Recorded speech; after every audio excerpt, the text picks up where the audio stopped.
ठीक है, आज हम शुरू कर रहे हैं अपना कोऑर्डिनेशन कंपाउंड का second lecture, that is some important terms in coordination compound. तो पहला टॉपिक हमारा है some important terms in coordination compound.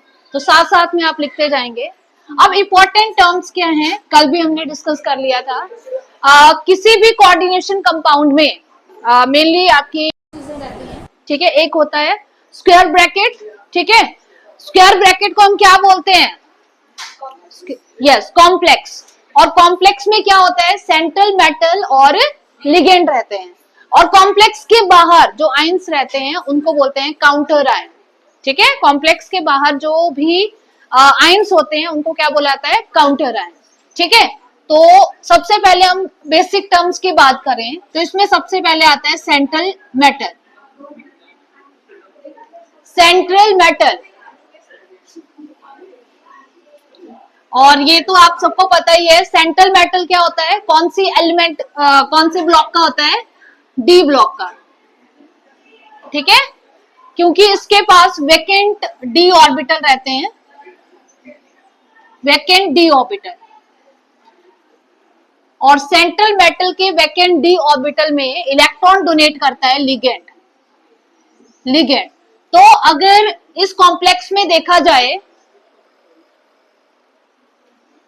तो आयरन क्या है? Central metal. Iron is central metal. और what is CN? CN is ligand. CN is ligand.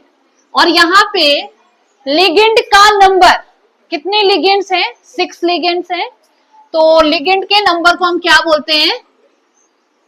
बताइए भाई। Coordination number. कोऑर्डिनेशन नंबर ही बोलते हैं ना। ठीक है, अगर आपसे पूछा जाए कि कॉम्प्लेक्स का कोऑर्डिनेशन नंबर क्या है तो आप क्या करते हैं? आप यही चेक करते हैं कि नंबर ऑफ लिगेंड्स कितने हैं उस कॉम्प्लेक्स में। ठीक है, जैसे कि अगर आपके पास ये कॉम्प्लेक्स है, यहाँ पे आपके पास नंबर ऑफ लिगेंड्स कितने हैं? 6 हैं। तो कोऑर्डिनेशन नंबर क्या हो गया? 6। ठीक है, and what is K4? K4 को क्या बोलेंगे? ये हो गया स्क्वायर ब्रैकेट के बाहर। अभी आपसे बात की थी, जो स्क्वायर ब्रैकेट या कॉम्प्लेक्स के बाहर जो भी आयंस रहते हैं उनको हम क्या बोलते हैं? Counter ion. तो ये हो गया काउंटर आयन। Counter ion. तो ये बेसिक टर्म्स हैं किसी भी कोऑर्डिनेशन कंपाउंड की। एक बार फिर से देख लो। किसी भी कोऑर्डिनेशन कंपाउंड में मेनली क्या रहता है? Central metal. और मेटल किसका होना चाहिए? डी ब्लॉक का। ठीक है, और कोऑर्डिनेशन नंबर मतलब नंबर ऑफ लिगेंड्स, कितने लिगेंड जो हैं वो सेंट्रल मेटल के साथ में कोऑर्डिनेट बॉन्ड बना रहे हैं। और ये रहता है स्क्वायर ब्रैकेट के अंदर। और ये जो कॉम्प्लेक्स है ये क्या होता है? Non ionisable. ठीक है, ये आयोनाइज नहीं होता है। और स्क्वायर ब्रैकेट के बाहर या कॉम्प्लेक्स के बाहर जो आयंस रहते हैं उनको हम क्या बोलते हैं? Counter ions. ठीक है, तो ये कुछ बेसिक टर्म्स थी जो हमारी कोऑर्डिनेशन कंपाउंड में यूज होती है। तो आज हम अपना नेक्स्ट टॉपिक करेंगे सिडविक थ्योरी। ठीक है, ये तो ऑलरेडी आप कर भी चुके हैं कल। नेक्स्ट है सिडविक थ्योरी। तो नोट करेंगे सिडविक थ्योरी। एक्चुअल में सिडविक जो है साइंटिस्ट का नाम है। सिडविक जो है वो ऐसे पहले साइंटिस्ट थे जिन्होंने इफेक्टिव एटॉमिक नंबर को लेके अपने पॉइंट्स दिए थे। ठीक है, EAN रूल इन्होंने दिया था। EAN रूल तो नोट करेंगे सभी। EAN रूल इंपॉर्टेंट है बहुत बार कंपटीशन में, और आपके बोर्ड क्लासेस में यहाँ से क्वेश्चंस रहते हैं। और बड़ा सिंपल, अगर एक बार आपने समझ लिया तो इसमें कुछ भी नहीं है। तो नोट करेंगे EAN। EAN और EAN को बोला जाता है effective atomic number. EAN is effective atomic number. ठीक है, इफेक्टिव एटॉमिक नंबर। अब देखिए इफेक्टिव एटॉमिक नंबर क्या है। उससे पहले हमने सबसे पहले कोऑर्डिनेशन कंपाउंड को लेके जो थ्योरी की थी वो कौन सी की थी? Werner's theory. कल ही की थी वर्नर्स थ्योरी। तो वर्नर्स थ्योरी में मेनली जो बात की गई थी वो की गई थी primary valency as well secondary valency की। ठीक है, तो यहाँ पे प्राइमरी वैलेंसी क्या होती थी? What is primary valency? हाँ, primary valency related to the oxidation number of central metal and secondary valency related to coordination number. ठीक है, यही था। अब यहाँ पे इफेक्टिव एटॉमिक नंबर अगर हमें किसी कॉम्प्लेक्स का निकालना है तो वो आना चाहिए nearest noble gas, nearest noble gas. ये आपने ध्यान रखना है। नियरेस्ट नोबल गैस का मतलब क्या हुआ, जितनी भी नोबल गैसेस है ना उनके जो एटॉमिक नंबर है उनके क्लोज आना चाहिए इफेक्टिव एटॉमिक नंबर। और इफेक्टिव एटॉमिक नंबर जो है सिडविक ने दिया था, ये अभी हमने बात की। और इसको निकालने के लिए फॉर्मूला क्या है, तो ये आपको दिख रहा होगा, number of electron present in central metal atom और ion plus number of electron donated by ligand. ठीक है, जब सेंट्रल मेटल एटम किसी भी कोऑर्डिनेशन कंपाउंड में सेंट्रल मेटल एटम, ठीक है, उसके पास कितने इलेक्ट्रॉन प्रेजेंट हैं प्लस जो कोऑर्डिनेशन नंबर है या नंबर ऑफ लिगेंड है वो कितने इलेक्ट्रॉन डोनेट कर रहे हैं, राइट। और ये वाला फॉर्मूला भी सभी नोट करेंगे। Effective atomic number is equal to atomic number minus oxidation number plus 2 into coordination number. ठीक है, फिर से सुन लो, effective atomic number is equal to atomic number किसका, सेंट्रल मेटल का, ठीक है, atomic number of central metal, और ऑक्सीडेशन नंबर भी किसका, सेंट्रल मेटल का। क्या बोलते हैं इसको, प्राइमरी वैलेंसी, और कोऑर्डिनेशन नंबर को क्या बोलते हैं, सेकेंडरी वैलेंसी। ठीक है, तो ये वाला फॉर्मूला आपने नोट करना है। इफेक्टिव एटॉमिक नंबर को निकालने के लिए हमें ये फॉर्मूला पता होना चाहिए। अब हम इसको अप्लाई करेंगे, तो मैं आपको एक क्वेश्चन खुद कराऊंगी, एक आपने करना है। तो आपके सामने क्वेश्चन है, निकल NH3 पॉजिटिव, इसमें हमें निकालना है इफेक्टिव एटॉमिक नंबर। तो कैसे निकालेंगे बताइए जल्दी। अब देखिए, atomic number of central atom, तो यहाँ पे सेंट्रल एटम क्या है या सेंट्रल मेटल क्या है, निकल, निकल है ना। तो निकल का एटॉमिक नंबर क्या होता है Riya, what is the atomic number of निकल,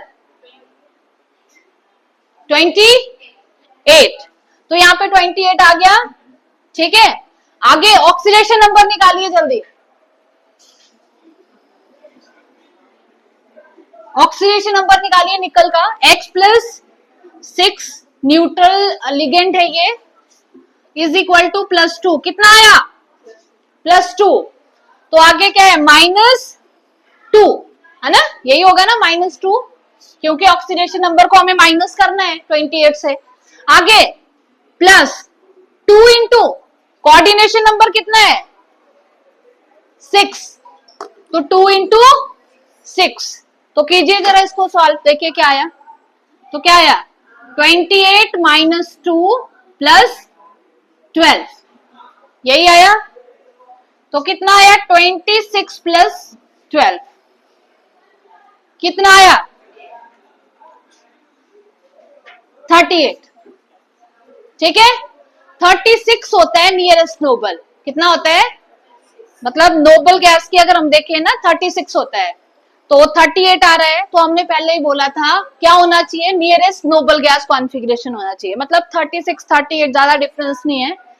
ठीक है, तो ये नियरेस्ट नोबल में आता है, इसलिए जो भी जिनका भी effective atomic number nearest Nobel या नोबल गैस के अराउंड आएगा, 36 होता है या 38 है, ठीक है, 37 भी होता है, ये होते हैं स्टेबल। ठीक है, तो ये किस तरह का कंपाउंड है, स्टेबल कंपाउंड या स्टेबल कॉम्प्लेक्स। ठीक है, तो इस तरह से ये क्वेश्चन रहता है, find effective atomic number in this complex. अब दूसरा वाला है क्रोमियम H2O6Cl3। ठीक है, तो कैसे करेंगे ईशान इसको बताइए, what is atomic number of chromium, 24। ठीक है, एंड इसकी निकालिए जरा ऑक्सीडेशन नंबर क्रोमियम का, ऑक्सीडेशन नंबर 0 आएगा, X+, जल्दी बताइए भाई, 3 आ रहा है, 3 आ रहा है। ठीक है, तो 24 - 3 आगे कितने लिगेंड है, कोऑर्डिनेशन नंबर कितना है विवेक? 6। 6 इंटू कितना होना? ओ भाई फॉर्मूला अप्लाई करो, 6 इंटू 2। ठीक है, सॉल्व करिए और बताइए फाइनल आंसर कितना आया? 24 माइनस 3, 21 प्लस 12 कितना हो गया? 33। ठीक है, तो वही है 36 और 33 नियरेस्ट नोबल गैस कॉन्फ़िगरेशन, तो ये भी क्या होगा? एक स्टेबल कॉम्प्लेक्स। तो इस तरह से निकालते हैं हम किसी भी कॉम्प्लेक्स का इफेक्टिव एटॉमिक नंबर। ठीक है, तो अभी तक हमने 2 टॉपिक कवर किए। एक हमने किया बेसिक टर्म्स या some important terms in coordination compound, जिसमें आपको क्या ध्यान रखना है कि किसी भी कोऑर्डिनेशन कंपाउंड में या कोऑर्डिनेशन कॉम्प्लेक्स में क्या क्या टर्म्स रहती है, जैसे कि सेंट्रल एटम, ठीक है, लिगेंड और काउंटर आयन, राइट। तो ये आपने ध्यान रखना है। दूसरा हमने किया सिडविक थ्योरी, या सिडविक ने क्या दिया था कॉन्सेप्ट? इफेक्टिव एटॉमिक नंबर का, और इफेक्टिव एटॉमिक नंबर किसी भी कोऑर्डिनेशन कंपाउंड के लिए कैसे निकाला जाता है, तो ये फॉर्मूला आपको ध्यान में रखना है। ठीक है, इंपॉर्टेंट है और बहुत बार कंपटीशन में आए हुए क्वेश्चंस आएंगे। ठीक है, उसके बाद नेक्स्ट हमारा आता है लिगेंड और टाइप्स ऑफ लिगेंड। ठीक है, लिगेंड क्या होता है? लिगेंड मैंने आपको कल बताया था, एक ऐसी स्पीसीज जो क्या करती है, जो कोऑर्डिनेशन बॉन्ड बनाती है सेंट्रल मेटल एटम के साथ में by donating electron in the vacant d orbital of central metal. ठीक है, तो ये तो आपको पता ही था। अब दूसरा हमारा आता है कि लिगेंड के टाइप कितने होते हैं। तो 2 तरह से हम क्लासिफाई करते हैं लिगेंड्स को। ठीक है, तो लिखेंगे classification of ligand, classification of ligand. तो 2 तरह से लिगेंड्स को क्लासिफाई किया जा सकता है। Number 1 on the basis of charge. लिखिए, on the basis of charge, on the basis of charge. ठीक है, चार्ज के बेसिस पर लिगेंड होते हैं 3 तरह के। ठीक है, नंबर 1 कैटायनिक या एनायनिक। ठीक है, एनायनिक लिगेंड, कैटायनिक लिगेंड और neutral ligand. Clear? On the basis of charge ligand 3 तरह के रहते हैं, एनायनिक, कैटायनिक और न्यूट्रल। एनायनिक लिगेंड क्या, वो नाम ही बता रहे हैं, मतलब ऐसे लिगेंड जिसके ऊपर नेगेटिव चार्ज है। ठीक है, जैसे कि आपके कौन से आ गए? Cn नेगेटिव आ गया। ठीक है, NO2 नेगेटिव और जो भी लिगेंड्स हैं जिनके ऊपर नेगेटिव चार्ज है, तो वो सारे एनायनिक में आ जाएंगे। फिर आता है आपका कैटायनिक लिगेंड। तो कैटायनिक लिगेंड में क्या आ गया? सारे वो लिगेंड जिनके ऊपर पॉजिटिव चार्ज रहता है, वो सारे। ऐसा नहीं है कि लिगेंड सिर्फ आपके नेगेटिवली चार्ज या न्यूट्रल ही होते हैं, लिगेंड पॉजिटिवली चार्ज भी होते हैं। ठीक है, तो ये भी ध्यान रखना है। कैटायनिक लिगेंड में लिगेंड के ऊपर होता है पॉजिटिव चार्ज। ये भी मैंने कुछ एग्जांपल्स यहाँ पे लिखे हुए हैं, आप यहाँ से देख सकते हैं।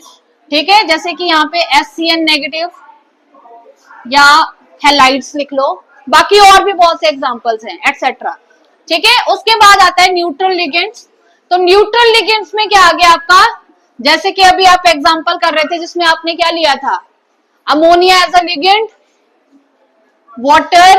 ठीक है, तो ये सारे क्या आ गए? न्यूट्रल लिगेंड, मतलब इसमें कोई चार्ज नहीं है और ये इलेक्ट्रॉन डोनेट करते हैं सेंट्रल मेटल एटम के वैकेंट डी ऑर्बिटल में। अब ये तो हो गया on the basis of charge. Ligand 3 तरह के होते हैं, कैटायनिक, एनायनिक और न्यूट्रल। दूसरा क्लासिफिकेशन है on the basis of donation of electron. ठीक है, इंपॉर्टेंट है, नोट करते जाएंगे। On the basis of denticity भी बोलते हैं इसको, मैंने आपको कल भी बताया था। डेंटिसिटी का मतलब क्या होता है? डोनर एटम कितने हैं, किसी भी लिगेंड में कितने डोनर एटम हैं, उसके बेस पे भी हम लिगेंड को क्लासिफाई करते हैं। तो उसके बेस पे जो लिगेंड है वो भी अराउंड 4 टाइप्स के रहते हैं। जैसे कि इसमें फर्स्ट आता है आपका मोनोडेंटेट, मोनोडेंटेट लिगेंड। ठीक है, मोनोडेंटेट लिगेंड में क्या होगा? एक ही डोनर एटम रहेगा। जैसे कि आपका NH3 है, वाटर है। आपको पता है वाटर में ऑक्सीजन के पास 2 इलेक्ट्रॉन पेयर होते हैं, मतलब ऑक्सीजन के ऊपर 2 लोन पेयर होते हैं, पर ये कोऑर्डिनेट सिर्फ एक इलेक्ट्रॉन पेयर से करता है। ठीक है, तो मोनोडेंटेट में एक डोनर एटम होगा। डोनर एटम कितने होंगे? एक होगा। और दूसरा आता है बाइडेंटेट, या इसको डाइडेंटेट भी बोला जाता है। डाइडेंटेट में क्या होगा? डाइडेंटेट में क्या होगा? 2 डोनर एटम होंगे। ठीक है, जैसे कि ऑक्सिलेट हो गया। क्लियर? और भी मैंने यहाँ पे एग्जांपल लिखे हैं, ethylene diamine, EN, ethylene diamine, ये 2 एग्जांपल्स हैं। ठीक है, और भी बहुत से हैं, पर इसमें जो डोनर एटम है वो कितने रहेंगे? 2 रहेंगे, 2 रहेंगे। तीसरा आता है आपका पॉलीडेंटेट, पॉलीडेंटेट लिगेंड। तो पॉलीडेंटेट लिगेंड में 2 से ज्यादा, ठीक है, डोनर एटम है वो 2 से ज्यादा रहते हैं। और इसमें एक बड़ा इंपॉर्टेंट एग्जांपल आता है, दैट इज EDTA। ठीक है, what is the full form of EDTA? EDTA की फुल फॉर्म बताइए।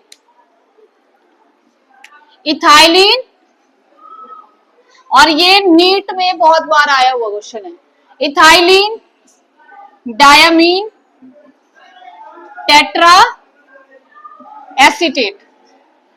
ठीक है, ये रहता है EDTA का full form, ethylene diamine tetra acetate.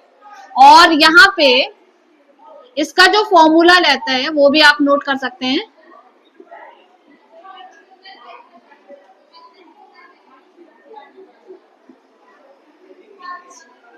CH2CO negative, CH2CO negative. ठीक है, ये आपका रहता है EDTA का फॉर्मूला। और इसमें कोई बता सकता है डेंटिसिटी कितनी है इसकी? जिसको बोला जाता है हेक्साडेंटेट। क्या बोला जाता है? हेक्साडेंटेट। मतलब इसमें कितने डोनर एटम है? 6 डोनर साइट्स बोल सकते हैं। 2 हो गए नाइट्रोजन और 4 हो गई आपकी क्या? 4 क्या होगी भाई? O negative. ठीक है, तो 6 डोनर साइट होती है इसमें, और इसको बोला जाता है हेक्साडेंटेट, हेक्साडेंटेट। ठीक है, तो EDTA is a hexadentate ligand. अब नेक्स्ट हमारा आता है मोनोडेंटेट, बाइडेंटेट, पॉलीडेंटेट हो गया। अब आता है next type of ligand, ambidentate, ambidentate ligand, ambidentate. Ambidentate ligand क्या होता है? जिसमें एक ही मॉलिक्यूल में लिगेंड 2 तरह से कोऑर्डिनेट कर सकता है। ठीक है, जैसे मान लो आपका सेंट्रल मेटल है और लिगेंड है NO2, तो ये क्या कर सकता है? नाइट्रोजन से भी कोऑर्डिनेट कर सकता है सेंट्रल मेटल के साथ में, और ऑक्सीजन के थ्रू भी सेंट्रल मेटल के साथ में कोऑर्डिनेट कर सकता है। तो इस तरह के लिगेंड को बोला जाता है एम्बीडेंटेट लिगेंड। मतलब जिसमें क्या है? एक ही लिगेंड के अंदर क्या है? एक ही लिगेंड के अंदर क्या है? 2 अटैकिंग साइट्स हैं या 2 कोऑर्डिनेटिंग साइट्स हैं। ठीक है, तो इसमें जो ये कंपाउंड बनेगा थ्रू नाइट्रोजन, इसको बोला जाता है नाइट्रो कंपाउंड। और जो कंपाउंड बनेगा थ्रू ऑक्सीजन, इसको बोला जाता है नाइट्राइटो। ठीक है,